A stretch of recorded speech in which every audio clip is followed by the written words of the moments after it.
오늘 함께 읽으실 말씀은 창세기 34장 1절에서 17절까지의 말씀입니다. 레아가 야곱에게 낳은 딸 디나가 그 땅의 딸들을 보러 나갔더니 헤위 족속 중 하몰의 아들 그 땅의 주장 세겜이 그를 보고 끌어들여 강간하여 욕되게 하고 그 마음이 깊이 야곱의 딸 디나에게 연연하며 그 소녀를 사랑하여 그의 마음을 말로 위로하고 그의 아버지 하몰에게 청하여 이르되 이 소녀를 내 아내로 얻게 하여 주소서 하였더라.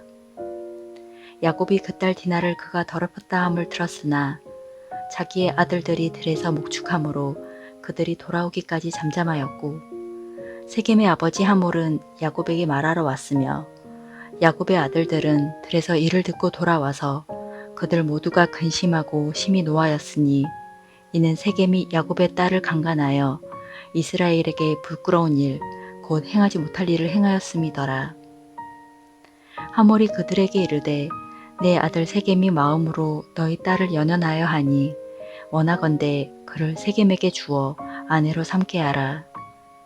너희가 우리와 통혼하여 너희 딸을 우리에게 주며 우리 딸을 너희가 데려가고 너희가 우리와 함께 거주하되 땅이 너희 앞에 있으니 여기 머물러 매매하며 여기서 기업을 얻으라 하고 세겜도 디나의 아버지와 그의 남자 형제들에게 이르되 나로 너희에게 은혜를 있게 하라.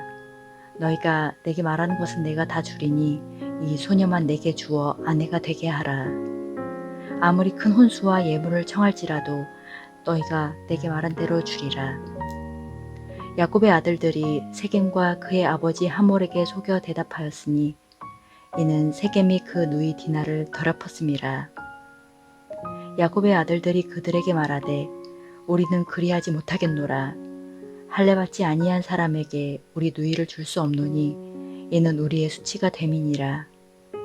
그런즉 이같이 하면 너희에게 허락하리라. 만일 너희 중 남자가 다 할례를 받고 우리같이 되면 우리 딸을 너희에게 주며 너희 딸을 우리가 데려오며 너희와 함께 거주하여 한 민족이 되려니와 너희가 만일 우리 말을 듣지 아니하고 할례를 받지 아니하면 우리는 곧 우리 딸을 데리고 가리라. 아멘. 그리스도인들의 삶이 순적한 바람을 만나 매일의 삶이 안심되고 부드러우면 얼마나 좋을까요? 봄의 내음을 뿜으며 땅을 뚫고 나오는 온갖 식물들처럼 항상 청청하고 생기가 있으면 정말 좋을 것 같습니다. 그러나 눈물조차 흘릴 수 없는, 그래서 마음의 생채기만 남기는 사건들이 언제나 있기 마련입니다. 야곱은 이스라엘의 조상이었으며 12지파의 뼈대를 이루는데 결정적으로 공헌한 인물입니다. 그러나 그의 삶이 순탄하였던 적이 없었습니다. 에서와의 갈등이 끝나서 숨을 좀 돌릴만 하다고 생각하던 시간에 상상도 할 수 없는 큰 고난이 야곱과 그의 가족에게 들이닥쳤습니다. 디나는 야곱의 딸이었습니다. 통상 구약에서 딸들의 이름을 잘 기록하지 않는 반면에 디나는 성경에 기록된 유일한 딸이었습니다. 디나라는 이름은 심판, 옹호라는 의미가 있었고 레아가 디나를 낳으며 라헬과의 경쟁에서 이미 자신이 승리했음을 상징하는 이름으로 지었습니다. 야곱과 그의 가족이 가나안 땅으로 돌아온 뒤 디나가 그 땅, 즉 그 고장의 딸들을 보러 나갔습니다. 불행히도 세겜의 지배자였던 하몰의 아들이자 추장 세겜이 디나를 강간하는 사건이 벌어집니다. 성폭행 후에 세겜은 디나를 사랑하게 되었고 그녀와 결혼하기를 원했습니다.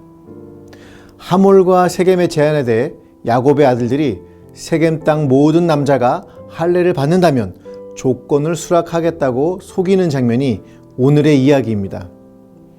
본문의 이야기를 이해하기 위해서 현재 상황을 좀 이해할 필요가 있습니다.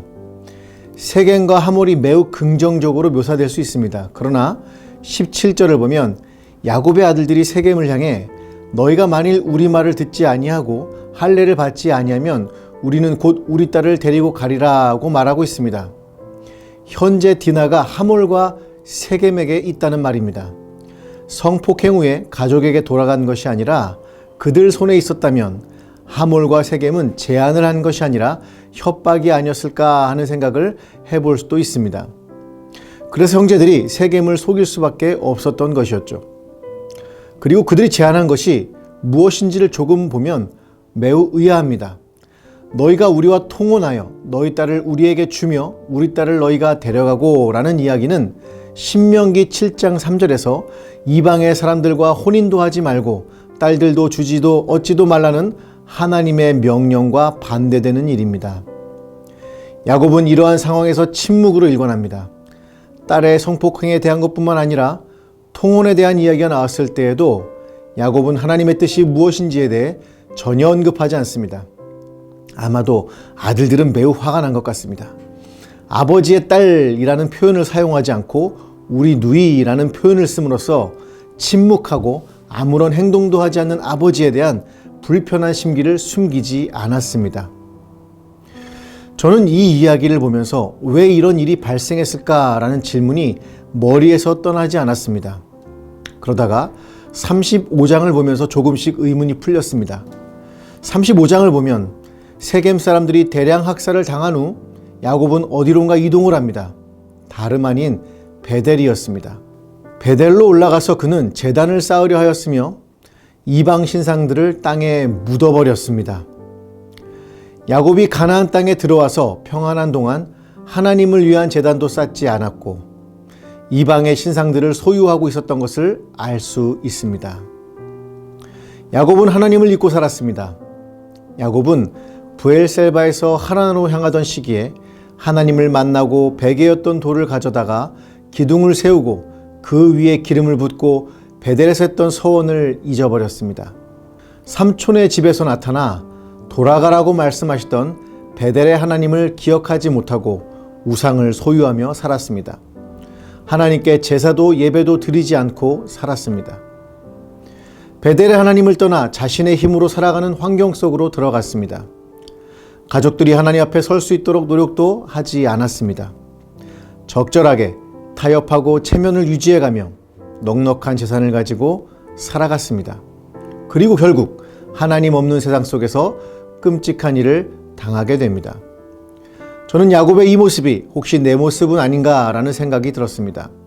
나에게 나타나셨고 인격적으로 배웠던 하나님은 잊어버리고 내 힘과 내 능력으로 살아가려던 삶, 그리고 베델로 올라갔던 야곱처럼 고난 속에서 다시 하나님을 찾으며 살아갔던 삶, 그런 야곱을 하나님은 버리지 않으시고 다시 그를 회복시키십니다.